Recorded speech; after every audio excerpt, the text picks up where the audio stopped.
Hello everyone, my name is Scalti, and welcome back to our Satisfactory Let's Play.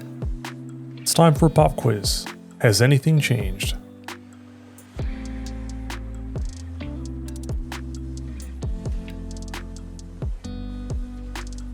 If you said no, you're incorrect. If you said yes, are you as excited about it as I am? If you said yes, or no, that's totally fine. Anyway, what has changed? Well, a good bit. Specifically, this. We are producing rocket fuel. We've now completed all the milestones in tiers 8 and 7. I was going to say 8 and 9, but that's not correct. We've completed all the milestones in tiers 7 and 8, and in tier 8, we unlock the ability to create nitric acid. That is the prerequisite requirement via the milestone in order for us to make rocket fuel. And thankfully, I'll go over the details, it was incredibly easy to upgrade. So first and foremost, go to our handy dandy map. We are tapping our nitrogen gas to the very north here. We're using all nodes. The device is overclocked to produce 800 nitrogen per minute. That is the reason for our dual Mark II pipes coming in. We have our water being produced locally. Don't need a lot, 200 water total. We have our blenders actually making the nitric acid, and then we have a small little production system over here where we are bringing in 100 iron ore, smelting it down into ingots, then into plates, and then sending those plates into our blenders, and then that nitric acid heads through our middle foundations here. I just realized that these are not the right material. So this is a nice, simple little expansion, and then as you can see here, in the existing infrastructure we already had, we placed 10 blenders per side, 20 total, making our rocket fuel. So the turbo fuel output is no longer going up to our fuel generators, it's going directly into our blenders, and then we have the nitric acid coming in underneath the foundation here, going into all of our blenders down the side. We have the outputted compacted coal, or the byproduct of rocket fuel, being looped back into the system, which is amazing because that means that we only need 760 sulfur and coal for this build. And that also then means we only need one pure node each of that material, freeing up the extra pure coal and sulfur nodes over in the desert. What they're going to be used for, I'm not 100% certain, but it opens up that resource for additional usage. We've underclocked all of our assemblers to produce the required amount. Since we have the byproduct, that's all being routed via 2 Mark II pipes each. So we are producing 2,000 rocket fuel. So we have the existing Mark II pipe that was transporting the turbo fuel onto each half here. So we got the left 4 and the right 4. We've just added in an additional Mark II pipe going down our spine here and being fed into each one. So we have a Mark II feeding 2 towers each. And the super convenient aspect to all this is 2 things. One, if we look at the math real quick, if we needed if we have 2,000 rocket fuel, by default it's burned at a rate of 4.166 repeated, which means that we would need 480 fuel generators in order to adequately consume the rocket fuel. That's ridiculous. That's literally 3 times the amount of fuel generators we currently have, or had. So instead, I looked at what the burn rate was for a fuel generator completely overclocked. So 2,000 divided by 10.4166 repeated is 192 fuel generators. We already have 160, so 192 minus our existing 160 means that we would need 32 additional fuel generators, and every generator would need to be fully overclocked, which is kind of crazy because 192 times 3 is 576 power shards, which we had handily due to sloops. With that being said, all we had to do, if we look at our delta, which was 32 generators, we have 8 towers in total. We conveniently have 4 fuel generators per floor. 8 times 4 is 32. Essentially what that means is we only needed to add 1 additional floor to our towers.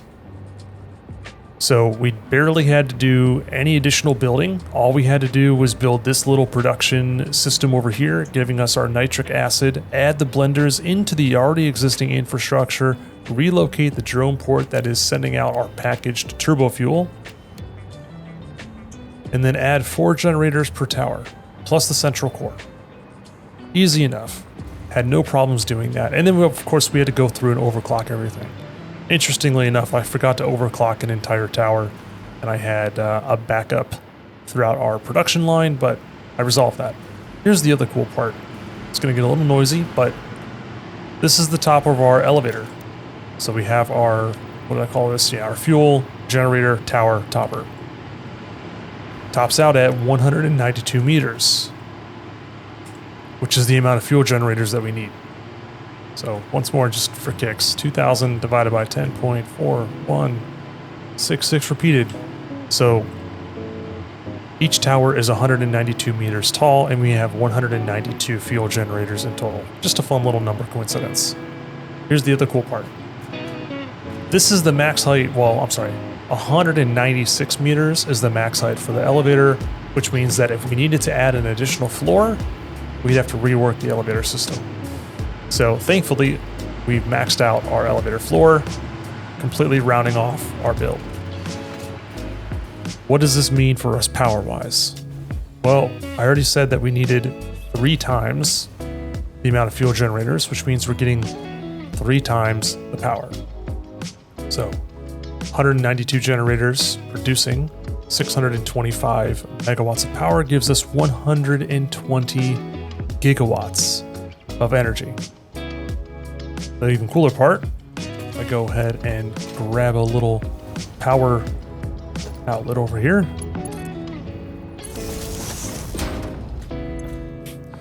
We have approximately, plus or minus, due to some variance with our thermal generators, and then also our system is kind of smoothing itself out after I realized I forgot to overclock the back right tower there. We're getting, I'm going to call it 165 gigawatts of power. I guess maybe 164. The cool part though is that our boosted power from our alien power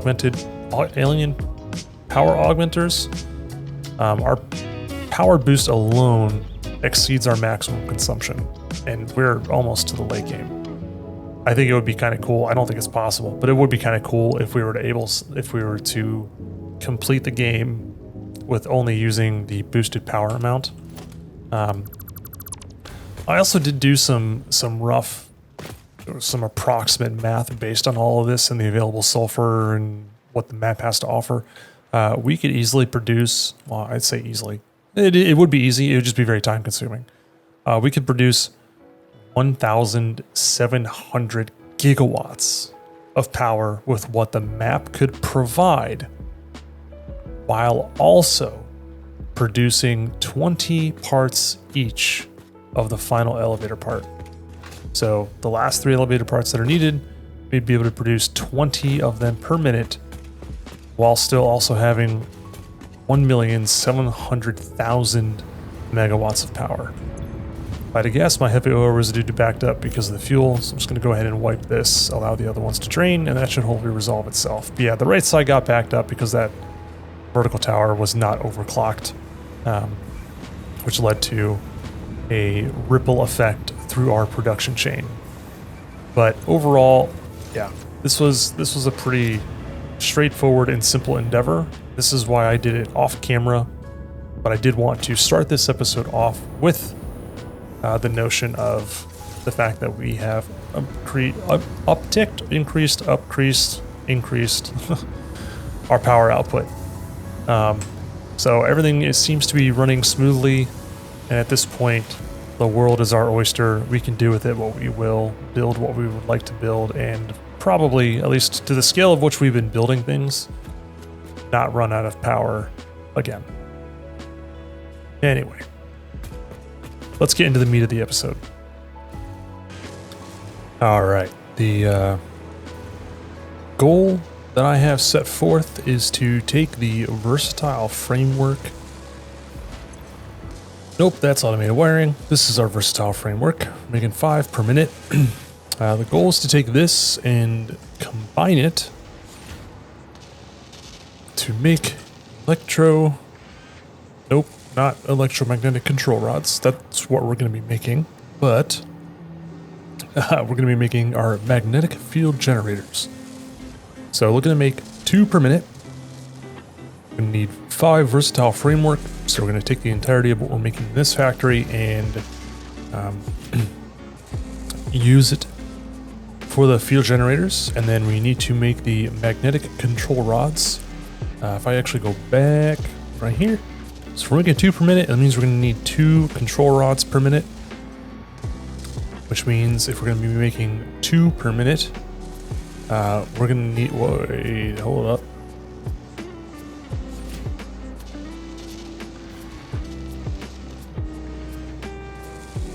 Oh, yeah, okay, no, we're good. So yeah, we'll be making 2 control rods per minute. But then because this also requires AI limiters, the objective is to then also take an output of AI limiters and upload it to our dimensional depot for our cloud usage. And we've actually started working on this. So we have our pure iron node here tapped and ready to go to make our stators. And we're going to be using, let's see, using our iron pipe and iron wire recipes to make this from a single from a single line of iron. And then over here, we are making our AI limiters at 5 per minute. So we have our copper with a very minimal production going on. So we're overclocking our smelter to process 50 per minute, and then we are fully overclocking a constructor to make 25 copper sheets.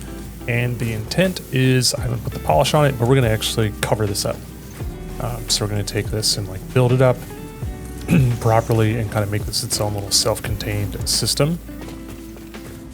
And then we have our Deuterium being processed locally in a similar fashion into 100 quick wire per minute from 60 Deuterium ore.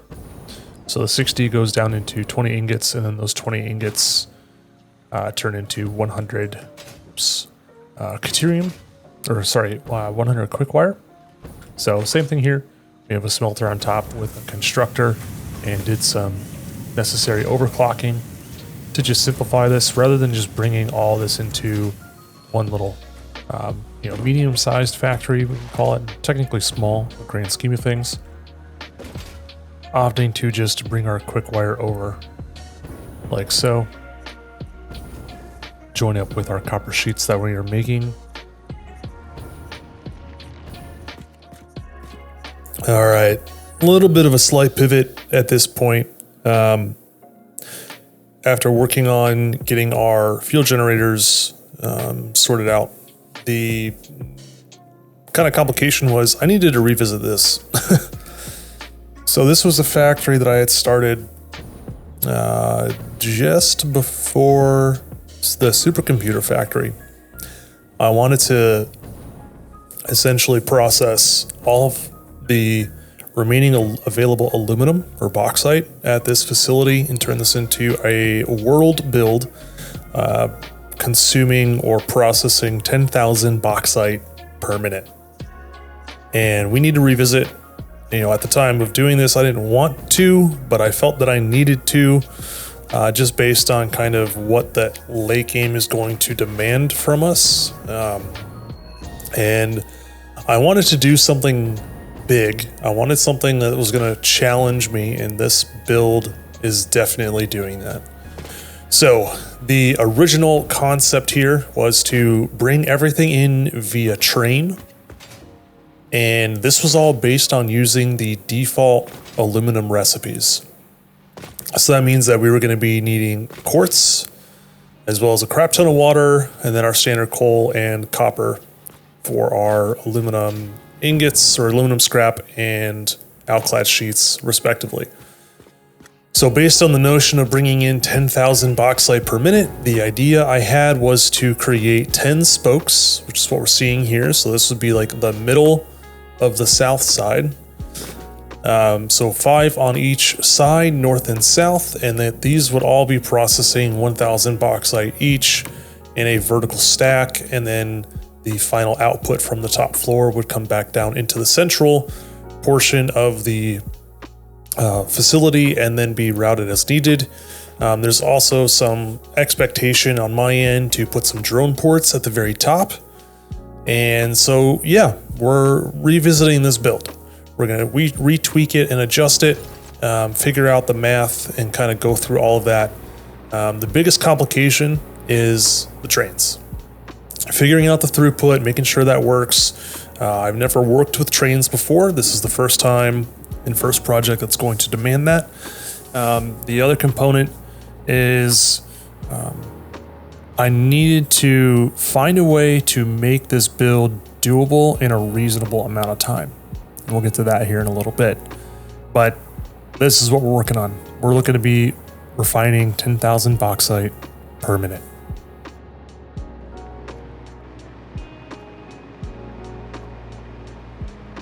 All right, so started working on the first floor and kind of have a relative first draft ready to go. So the first floor here is refining our bauxite into the scrap, which will then go up to the floor above. Each one is only going to need 2 water extractors. We need 4,000 water per minute, which means we need 400 per spoke, and we just overclock each water extractor to provide 200 water. This will be bottom fed up into the middle. The kind of consideration that I was having here is, do we really need the water extractors positioned as such underneath everything, or could we potentially bring it into the middle and closer? So that way, we don't have all of this significant empty space underneath, and be a little bit more intentional with our positioning of everything. So kind of, toying with the idea of bringing the water extractors in on the radial here and bringing them along the curve so that way they feed in. One of the complications here is the size of the water extractors, especially with the internal radius that we have available. Essentially, this is the widest or largest diameter circle or largest radius you can make with rotating the foundations on 5-degree increments per foundation. So each foundation is a 5-degree rotation. It is technically a little tight, but we do end up finding a nice, elegant solution here. Going into the logistics, so we have our single water pipe coming up, and then that just gets routed to our 5 refineries as needed. But the complication is bringing over the resources from the trains into each spoke. So I got some labels here for our inputs. So 600 coal, 1,000 bauxite. It's 5 and 5, so we just have a nice simple 1-to-5 split here. Very standard and straightforward. We will need Mark 6 belts for the bauxite, obviously 1,000 per minute. But once we essentially have that up and running, we will be dandy. But in the meantime, everything here will be running at 78% because that's the maximum we can bring. So 780 is 78% of 1,000. So we're going to just make sure that once we get this factory up and running, our water extractors are running at 78%. Everything else will just run as needed, just because we already know that there's going to be that limitation. Or actually, I'm sorry, it's not going to be 78% because it's going to be whatever 780 is divided by 1,200, because that's going to be our limit on some of our pure bauxite nodes, but that's something that we'll get into in part 2. Our water and our fluid logistics here are pretty simple. So our aluminum solution comes out of the first refinery, goes down the pipe into the second, and then the output of that refinery just meets up with the input of the other and runs down that full loop. Based on my previous designs of how we are using the recycled water, I am led to believe that this will work correctly. Slight tangent, or on that same note, I did see someone had done some fairly extensive testing to confirm how pipe prioritization works, and that the game will prioritize the input of a pipe based on the amount of segments that are in that pipe. So the more segments a pipe has, the lower priority it receives. So because we have such a simple pipe setup, we should be recycling our water as needed. Our output for everything just comes together on the side. We do split things up a little bit here, just based on what the floors above are going to need. Because we're getting 18,000 out, so that's 1,800 aluminum scrap per minute we're getting out. And then that's going to go into 30 smelters above. So the potential simple solution here is to, just bring everything out onto 3 separate lines. So if it's 1,800 per spoke, we're getting 600 per belt, and then up top we'll just do a simple 1-to-10 split for all of our smelters, since there's going to be 30. Looking at the overall design per floor, the intent is to keep it similar to our supercomputers and our fused modular frame factory. A little different though. So rather than having everything come in towards the exact center, the intent here is to kind of have everything broken out by sectors. So we're going to have 10 in total, 10 spokes. So we're going to have the 5 toward the north here, and then we will have the other 5 on the south side. But the intent is to have the logistics spines, as you can see behind us, kind of route that aluminum scrap up, and then have our outputs on the right side coming down. But wanted to use signs to numeral or number these, so that way it has that sense of organization, etc., and feels a little more big and grand overall. Having our separate doors into the factory, so we're going to have our sliding doors here as well, much like our other previous builds. Thankfully, the logistics spines here are relatively simple when it comes to transporting things up, so we shouldn't have too much of a problem overall. One slight pivot I made, so rather than having 3 outputs on this floor, so instead of having 3 belts of 600, opted for 2 belts of 900. After kind of thinking through the logistics once more, I felt that doing 2 1-to-5 splits, and then essentially that giving us our 10, then we can divide each of those by with 1 splitter into 30 total. So essentially we'd be creating 10 groups of 3, and then we would be taking our 2 belts, so it's 1-to-5 split, giving us our 30 total. So here we got our 2 belts, and then on the interior, went ahead and got our pill lights, or our light strips in place, just to kind of round out the floor. I was debating, we could do one down the middle, but I felt that having just the 2, one on each side, overall kind of fit the best and best illuminated the entirety of the floor itself. Getting started on the second floor, kind of measuring the length of what we need. So our blue foundations here are the number of foundations, or essentially just measuring the length that we'll need for our smelters to be placed overall. The floor was pretty simple and straightforward. I actually don't have a recording of me putting it all together, but I figure it's not too much of a, it's 30 smelters. It's 15 on each side, So relatively, simple and straightforward to kind of piece all of that together. Our third and final floor came together really well, pretty simple and straightforward as well. So we have 4 smelters per floor. That's refining our copper ore. Opted not to process them on location. Figured might as well just bring them here. We have 6 constructors making our aluminum casing, and then we have 12 assemblers making our alkali aluminum sheets. So that means the factory total is 40, 60, and 120 respectively. And the logistics here were pretty simple. When it comes to the output of the floor below, this is where it got a little interesting and fun. So initially, I was just taking all of our aluminum ingots that we were getting, which was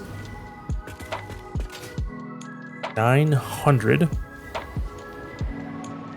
and rather than putting those onto like 2 belts evenly at 450 each, opted to create breakpoints in the smelter outputs. So to make our aluminum casing, we need 540 aluminum ingots, and then to make our alclad sheets, we need 360.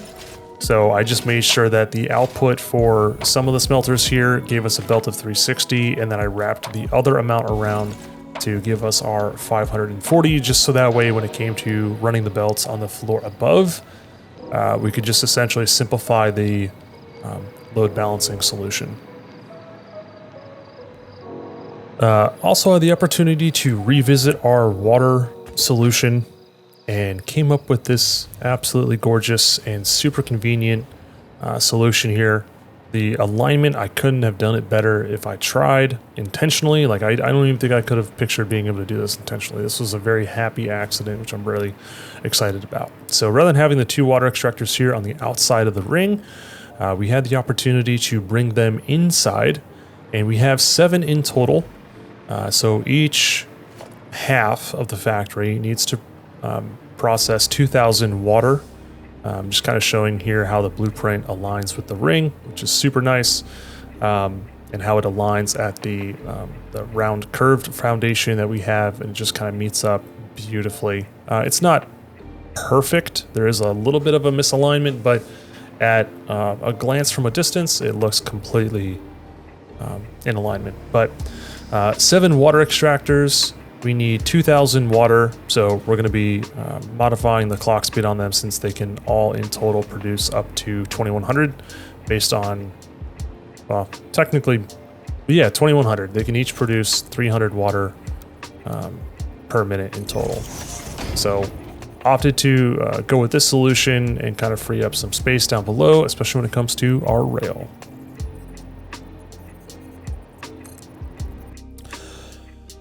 So, as I mentioned, I wanted to find a way to design this with a little bit of, I want to be able to do this quickly. It's 10 spokes, that's a lot of work even with standard blueprints, so I installed a mod. And the mod allows me to do this.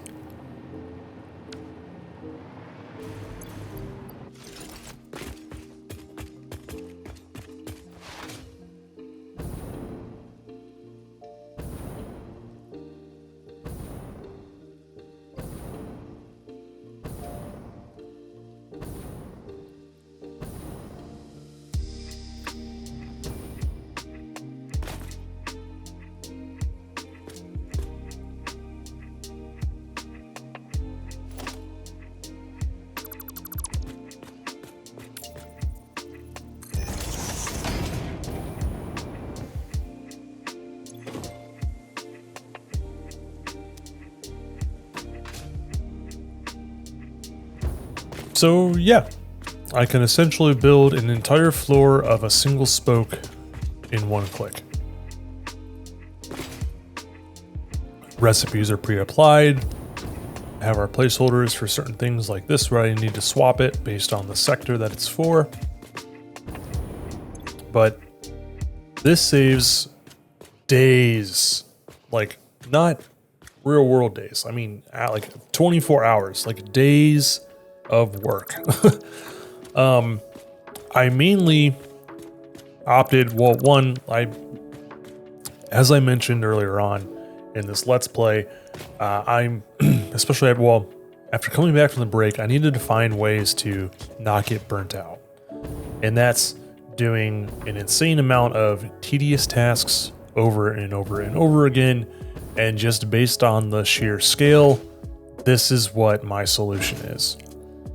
A massive 48 by 48 by 48 blueprint mod that allows me to build the entire floor in one fell swoop. Intentionally designed some of the logistics to kind of work in this manner, but I also used this, which is an infinite zoop mod. So rather than building 10 foundations at a time, I can build as many as the game can handle / my machine in order to accommodate building this. I have blueprinted each floor. The one thing that's kind of funny about it though is that I need to make sure that I have enough in my inventory. So for example, I need over 7,000 concrete to build a floor.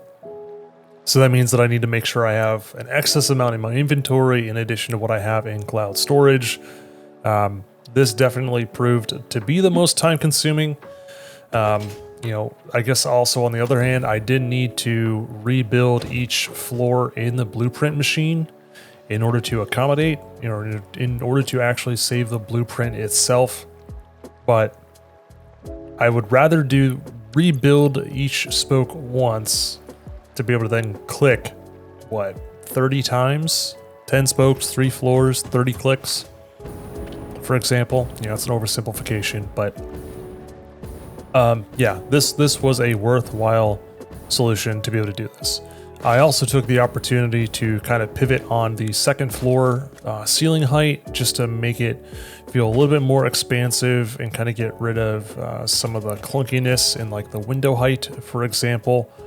But saves a lot of time, and I'm really glad that I did it. I'm not opposed to using these mods, especially again at the scale in which we're working.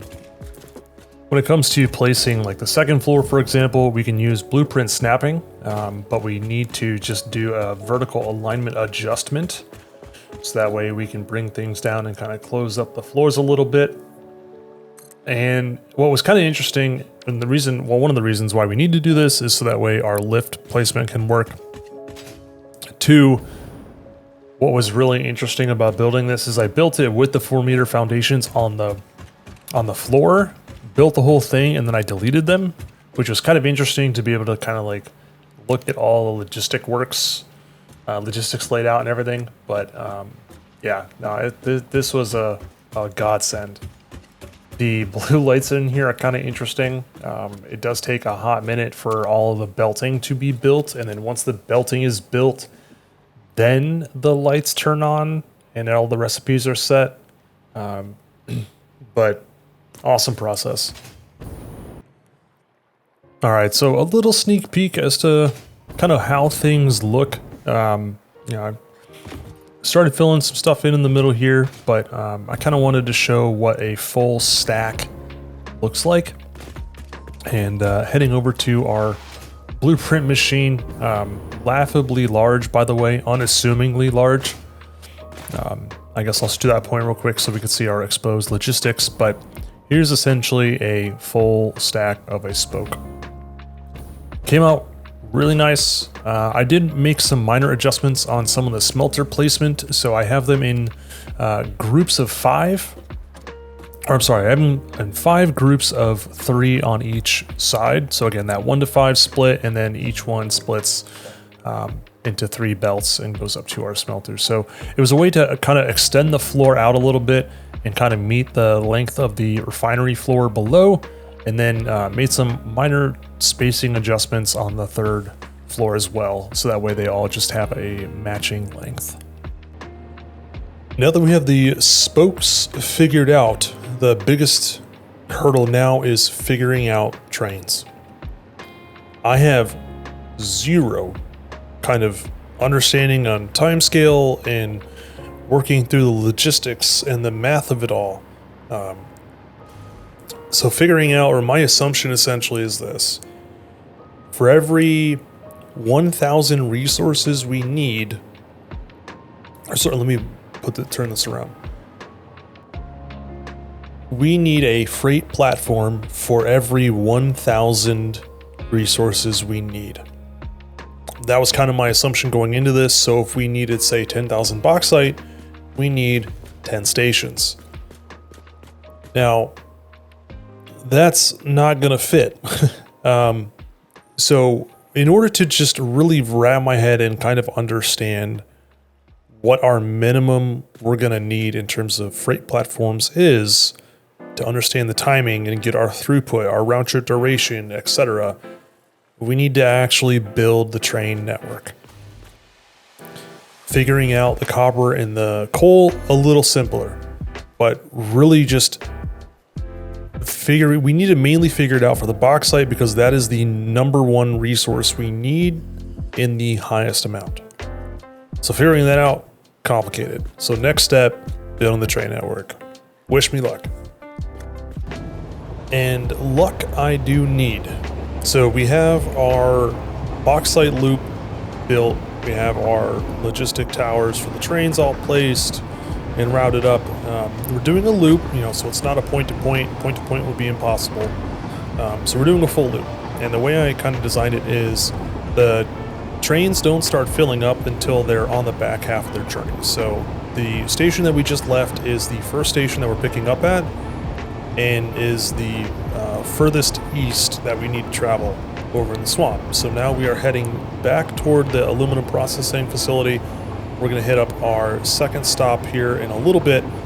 And at the time of when I was, my first essential draft of this was, all right, we're going to have X amount of cars, and we're going to have 2 stations or X amount of stations per stop or per station dedicated.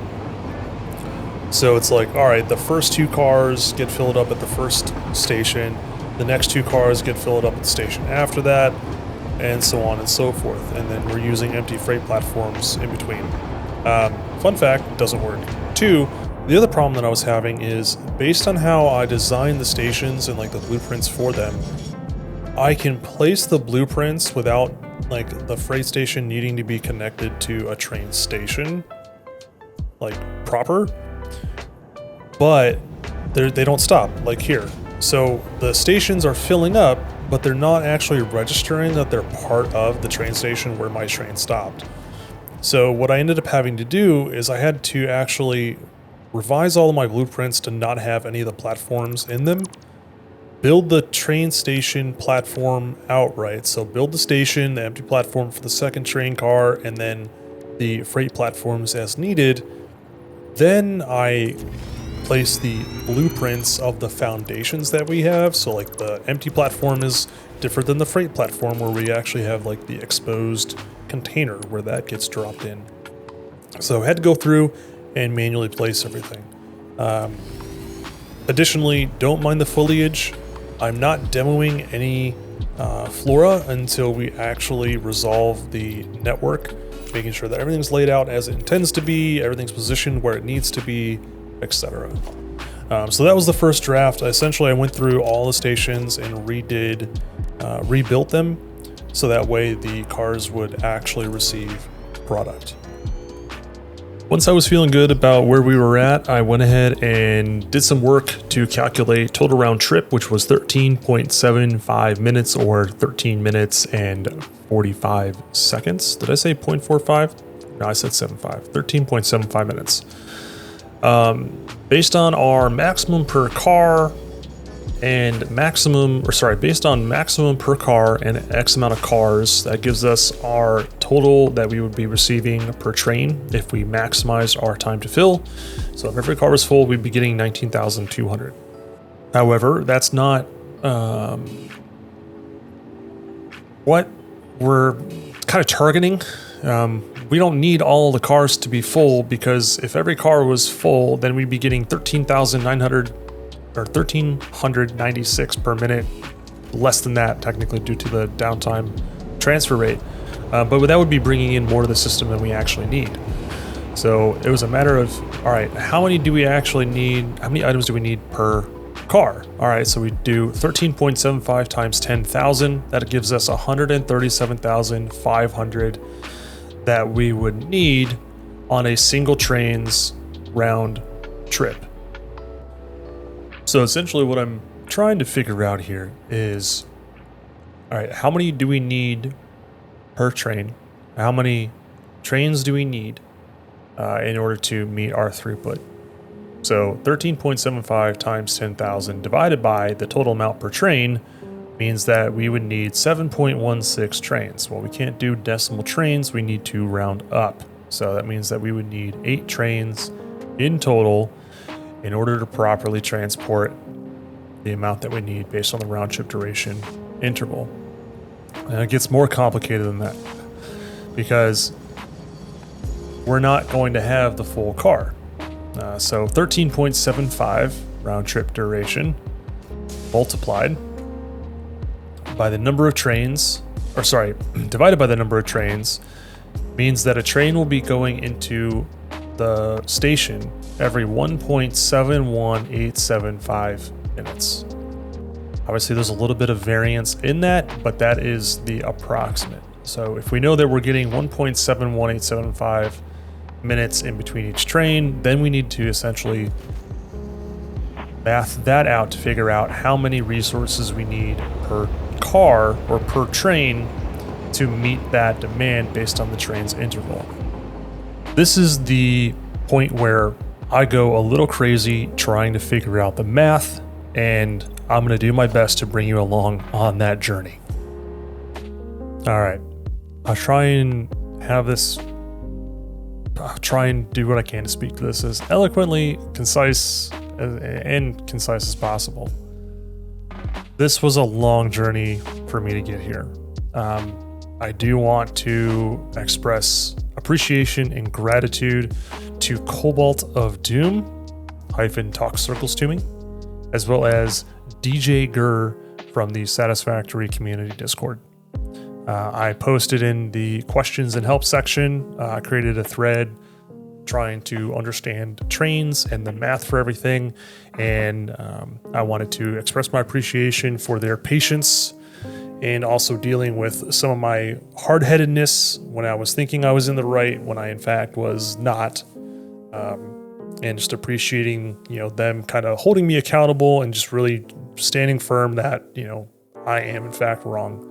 So it was definitely a humbling moment, and I am appreciative. Because as a result, we've figured it out. Let me hide this for now. So we have a spreadsheet here that I developed that has formulas in place for me to be able to quickly at a glance figure out if a train system will in fact work. Huge disclaimer. All of this is based on the fact that a train system is on a dedicated loop. There are no other trains carrying other resources on said loop. So it's essentially in a quote unquote vacuum or as close to as possible. And also that every station is load balanced, which is what we in fact did. So all of the loading stations where the bauxite is being loaded onto the trains, those are all load balanced. Where we are unloading the bauxite, that will also be load balanced. There might be a change up here. After I go through the math, we'll get to that. So all of the gray cells here are manually set values. These are what we can affect on our end to try and tweak some numbers, see if things work, etc. Not to mention on a system to system basis, they need to change. So maximum belt speed 2400. This is using 2 Mark 6 belts. We'll get into kind of how that affects things. We have our item stack size, so our bauxite is 100 items per stack, and then our 10,000 is how many we need per minute. Our round trip duration, so that is what I'm calling a honk to honk value. So when a train honks as it's leaving a station is when I start the timer, and then when it honks again after leaving that station after doing a full loop is when I stop the timer. So that's how I got the 13.75 minutes. I found that to be the most accurate way in which to capture that. We have our cars per train And this kind of just allows us some wiggle room, or to kind of create, what's the term I'm looking for? Essentially, if I don't specify the cars per train, then a lot of these other values can't really be calculated. That could potentially try and like average things out and kind of figure out what's optimal, but I also want the cars per train to be adjustable based on load balancing. So 6 stations, cleaner to load balance than 5. Or when we're receiving the items, it's, could be better to do it across a certain amount of stations.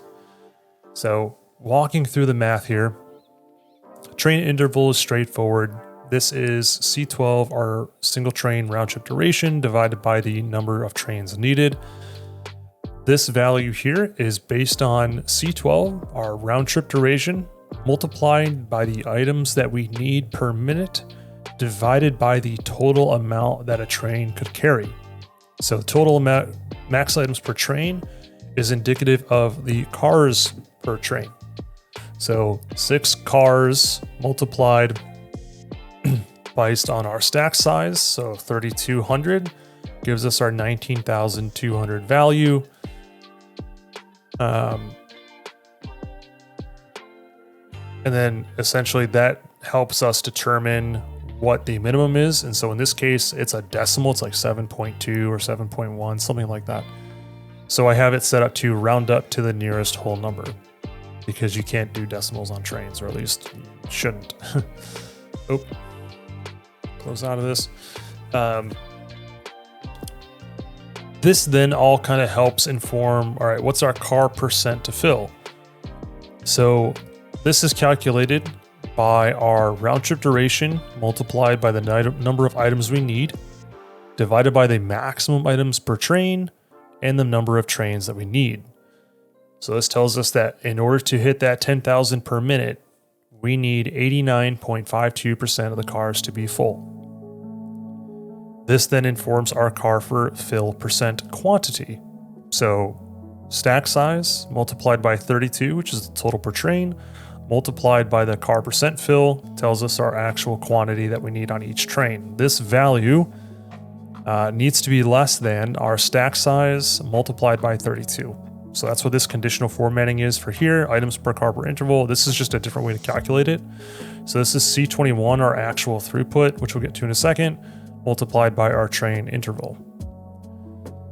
Our actual throughput is our items per minute that we need in total, divided by the number of cars or trains. So this tells me, based on a load balancing situation, this tells me that each station needs to transport 1,666.66 repeated items per minute. This also has some conditional formatting based on our maximum throughput.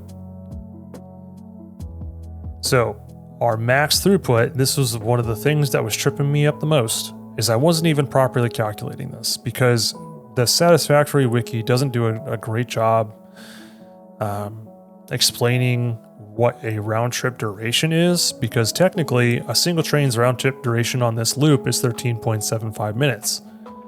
But because it's a loop and we have multiple trains per loop, technically speaking, our round trip duration, according to the wiki, is 1.71875 minutes, which is our train interval. So every time a station is receiving a train, 1.71875 minutes will have passed.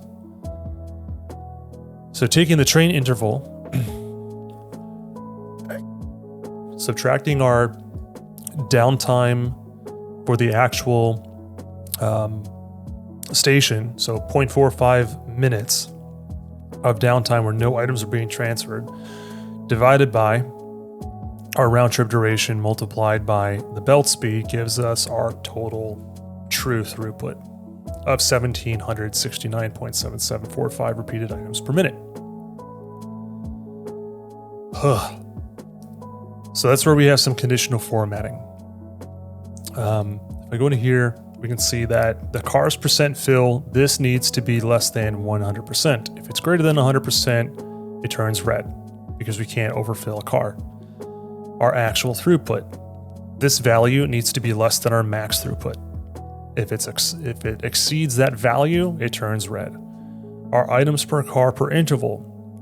This value must be C9, our stack size, multiplied by 32.